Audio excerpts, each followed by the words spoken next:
নমস্কার বন্ধুরা, lifestyle with Sanchayita চ্যানেলের আরেকটা নতুন ব্লগে সকলকে স্বাগত জানাই। আজ 7 অক্টোবর শনিবার, বাজে এখন সকাল 10টা। রান্নাঘর থেকেই আজকের ব্লগটা শুরু করছি। পোকোর আজকে স্কুল ছুটি, তাই দেরি করে দিনটা শুরু হয়েছিল। আজকে জলখাবারে সকালের বানাচ্ছি একটা নতুন জিনিস। বাবা নেই বাড়িতে, আর আমার রান্নার দিদিকেও ছুটি করে দিয়েছি সেই কারণে। বিশেষ করে নিজের হাতে পছন্দ মতো জিনিস বানাবো যখন ইচ্ছে হবে, আর সেই মতো খাওয়া দাওয়া হবে, সেই প্ল্যানিং করে। তো আজকে যে জলখাবারে যেটা বানাচ্ছি সেটা হলো একেবারে নতুন জিনিস। এটার নাম হচ্ছে স্প্যাগেটি এলিওই ওলিও। আর এটা আমরা খেয়েছিলাম পুজোর সময় একদিন পুরুলিয়ার তানায়া রেস্টুরেন্টে, ভীষণ ভালো লেগেছিল। তো এটা প্রিপারেশনটা হলো এইরকম যে স্প্যাগেটি ওদিকে সেদ্ধ হতে দিয়েছি, আর এইদিকে বাটারের মধ্যে বেশ কিছুটা রসুন কুচি দিয়ে দিলাম। ওটা ফ্রাই হতেই ময়দা, দুধ আর খুব ভালো করে হোয়াইট সসটা বানিয়ে নিলাম। কিছু ভেজিটেবলস একটু ভাজা ভাজা করে নিয়েছিলাম, তারপরে সবকটা ওই হোয়াইট সসে দিয়ে দিলাম। ওপর থেকে একটু কোনো অরিগ্যানো একটুখানি সিজলিং করে দিলাম। আর যেটা আমি অ্যাড করছি স্পেশালি সেটা হলো একটু স্ক্রাম্বলড এগ। এটা কিন্তু দেওয়া ছিল না, এটা আমি সম্পূর্ণ নিজের ইচ্ছায় অ্যাড করছি। তার জায়গায় ওখানে ছিল অলিভ, তারপরে চেরি টমেটোস, কত কিছু যেগুলো আমার হাতের কাছে নেই। যা কিছু হাতে ভেজিটেবলস ছিল ফ্রিজে দেখলাম, সেগুলো দিয়ে বানাচ্ছি। তো এখানে বানানো হয়ে গেছে, প্লেটিং করছিলাম। উপর থেকে সামান্য আরও চিলি ফ্লেক্স আর অরিগ্যানো দিয়ে দিলাম, আর কিছুটা এগ এখানে ছড়িয়ে দিচ্ছি।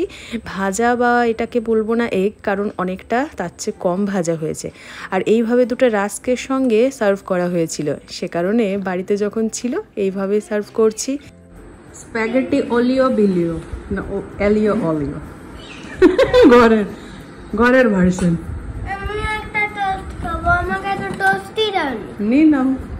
আমরা বেরোচ্ছি মুভি দেখতে। অনেক দিন থেকেই কান্তারা দেখতে যাবো করে একটা ছিল ইচ্ছা। আর কান্তারা 1টা যেখানে আমরা পুরুলিয়ার থিয়েটারে দেখেছিলাম, এবার কান্তারা 2টা দেখার পারি। পোকোকে বললাম দিদির কাছে থেকে যেতে, পোকোও যাবে সাথে। ভয় পাবে না তো?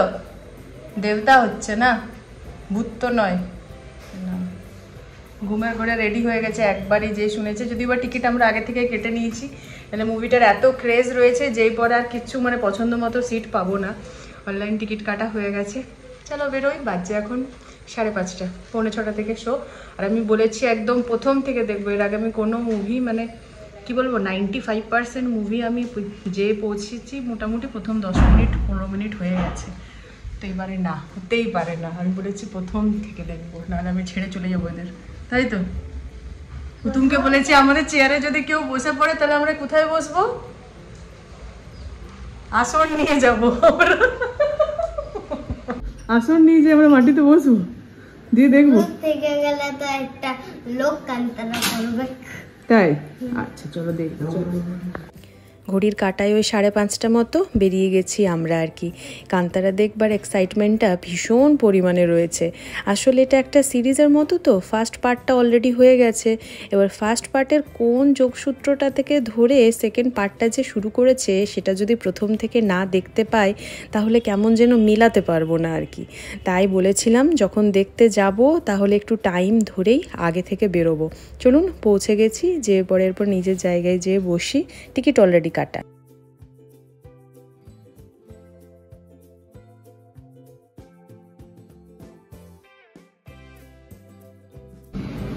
পরে পরে এখন ঢুকতে দেয়নি, বসছে না যে।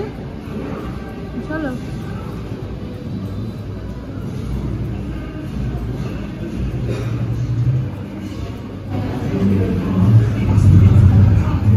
ফাইনালি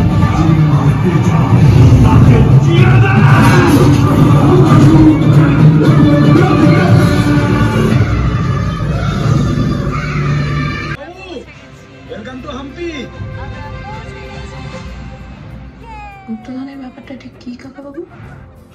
বিজয় নগরে লাগে বহুদিন পর পৌঁছেছি আমরা के लोग कदम राजा की छांव में सामंत राजा बनके राज करते थे।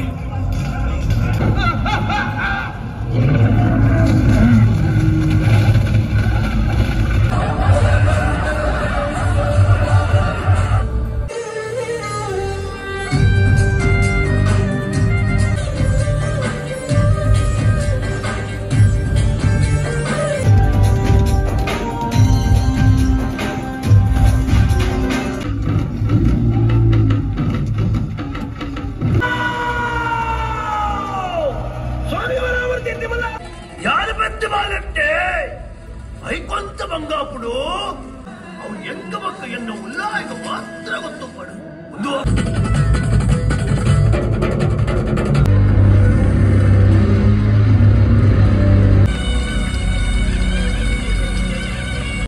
চলুন বেরিয়ে পড়েছি আমরা মুভি শেষ ভালোই দেখলাম তবে ব্যক্তিগতভাবে আমার যদি ওপিনিয়ন নেওয়া হয় তাহলে বলবো সেকেন্ড পার্টটা আরেকটু ভালো হতে পারতো তো আমরা এখন বেরিয়ে গেছি মুভি দেখার পর আর দেখতে পাচ্ছেন দুজনে মিলে কেমন ম্যাচিং করে জামা কাপড় পরছে আজকাল এখন এমনই হয়ে গেছে যে ছেলে যদি ব্ল্যাক কালারের পরে বাবা কোথা থেকেও একটা ব্ল্যাক কালারের টি শার্ট নিয়ে বার করবে আর বাবা যদি ব্ল্যাক পরে ছেলে খুঁজে না পেয়ে মাম্মাকে বলবে আমিও আজকে ব্ল্যাক পরবো তো যাই হোক দুজনে মিলে ম্যাচিং করে জামা কাপড় পরা হয়েছে ঘুরতে আসার সময় আর আমরা এখন যাচ্ছি পিৎজা খেতে আসলে কি হয়েছে বলুন তো পূজার এই কটা দিন একমাত্র আমার আর অনির্বাণের ইচ্ছা মতো খাবার দাবার খেয়ে গেছি পোগোকে ওর ইচ্ছার কথাটা জিজ্ঞাসাই করা হয়নি আর ও জিজ্ঞাসা করতেই জানেন তো বাচ্চাদের পিৎজা আর বার্গারই সবচেয়ে পছন্দের খাবার তাই মুভি দেখতে এসে আমরা ঠিক করে রেখেছিলাম আজকে যাব আমরা রাত্রিবেলায় পিৎজা খেতে তো পছন্দ মতো সেখান থেকে অর্ডার করে নিয়েছিলাম সেই ভলক্যানো চিজ পিৎজাটা তবে এইবারে চিকেনের নেওয়া হয়েছে গতবার ঐশী আমি আর পোগো এসে পরে এত ভালো খেয়েছিলাম তাই অনির্বাণকে বললাম নতুন কিছু যদি ট্রাই করতে হয় তোমাকে তাহলে এই জিনিসটা ট্রাই করতেই পারো তবে আজকে মনে হচ্ছে একটু বেশি এটা বেক করা হয়ে গেছে ওই জন্য ব্রাউন হয়ে গেছে অনেকটা চিজটা যাই হোক চলুন খাওয়া দাওয়া মোটামুটি কমপ্লিট করি আর একটা পিৎজা এর সঙ্গে বলা হয়েছে সেটাও আসছে কিছুক্ষণ পরে এইটা মেনলি হলো পোগোর পছন্দের ওর সুইটকর্ন ভীষণ পছন্দের তাই চিজ সুইটকর্ন পিৎজা একদম বাস্টওয়ালা নেওয়া হয়েছে ওর এটা দিয়েই মোটামুটি রাতের খাবারটা হয়ে যাবে পেট ভরা মতো তবে আমরা এরপর যাব একটু আইসক্রিম খেতে কারণ প্রচণ্ড মনটা করছিল যেন আইসক্রিম খাই আমরা আবার বিনস অ্যান্ড ব্রেডে সেদিন আইসক্রিমের লিস্টটা দারুণ ছিল কিন্তু পেট এত ভর্তি হয়ে গেছিল সেদিন আইসক্রিমটা খাওয়া হয়নি তো আজকে আইসক্রিমটা ট্রাই করতে আসা হচ্ছে আর কি পুজোর সময় এসেছিলাম তো একদিন এখানে খাবার খেতে সেদিন মেনু কার্ডে দেখেছিলাম অনেক ধরনের আইসক্রিম আছে তো সেদিন পেটটা এতটাই ভর্তি হয়ে গিয়েছিল যে খাওয়া হয়নি তাই আজকে অর্ডার করেছি কিন্তু আশানুরূপ হয়নি অনেক কিছুই লেখা ছিল কিন্তু পরিমাণে এলো অনেকটাই কম যাই হোক চলুন এটা ভাগাভাগি করে খাই আর কি এতটা কম দিবে একদম এক্সপেক্ট করিনি আর পোগোর জন্য একটা ব্রাউনি উইথ আইসক্রিম অর্ডার করা হয়েছিল যদিও বা হয়তো আমরা ভুল বুঝতে পেরেছি কারণ অর্ডার দেওয়ার পর যখন খাবারটা এলো তখন দেখলাম সেখানে কোনো আইসক্রিম নেই শুধুমাত্র আছে কেবল ব্রাউনি তো যাই হোক চলুন এটাও শেষ হোক আর খুব ভালো কাটলো আজকের দিনটা পোগোর অনেক দিনের ইচ্ছা ছিল বাবার সঙ্গে সিনেমা দেখতে যাব এই প্রথমবার বলতে গেলে আমরা তিনজন একসাথে সিনেমা দেখতে বেরোলাম আর কি বাড়ি ফিরে যাই আর আজকের ব্লগটাও এখানে শেষ করছি ভালো লেগে থাকলে অবশ্যই একটা লাইক করে দেবেন চ্যানেলে যারা নতুন দেখছেন প্লিজ সাবস্ক্রাইব করে নেবেন দেখা হবে পরের ব্লগে থ্যাঙ্কস ফর ওয়াচিং বন্ধুরা